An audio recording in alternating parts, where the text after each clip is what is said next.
Best এখনো পর্যন্ত অন্যরকম সিরিয়াল হচ্ছে নেতাজি। সত্যি আমি খুব একটা গসিপ পার্সন নই, হয়তো অ্যাক্টিং না এলে ইন্টেরিয়ার ডিজাইনার হতাম।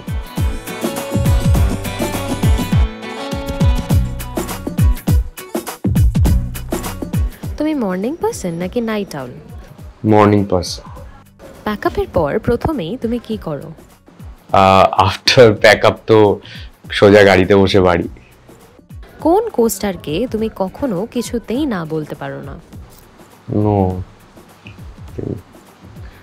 যদি তোমার জীবনটা একটা সিরিয়াল হতো তাহলে তার নাম কি হতো? একাই ভালো। তোমার করা কোন সিরিয়ালটা তুমি সারা জীবন মনে রাখবে?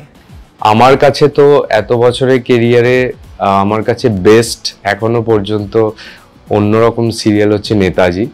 ওখানে প্রত্যেকটা মানে এমন কোনো সিন নেই যে করতে ভালো লাগতো না, মানে ইন্সপায়ার্ড হতাম সিনগুলো পড়ে এবং সিনগুলো করে অনেক কিছু জানতে পারতাম।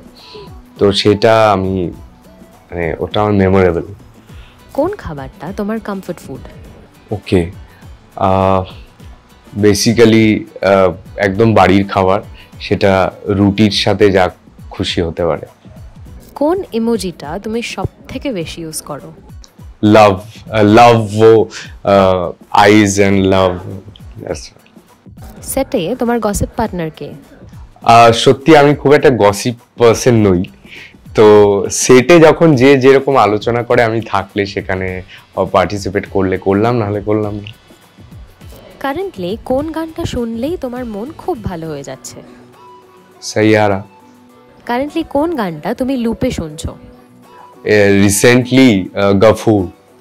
অ্যাক্টর না হলে তুমি কি হতে?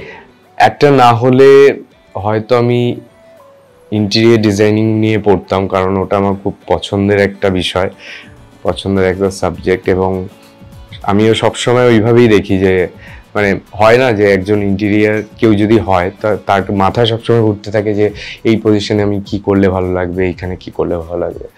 তো আমারও সেরকম নিজের বাড়িতে ঢুকলে তাই মনে হয়, মাঝে মাঝে সবকিছু চেঞ্জ করে দিই, আবার নতুন করে করি।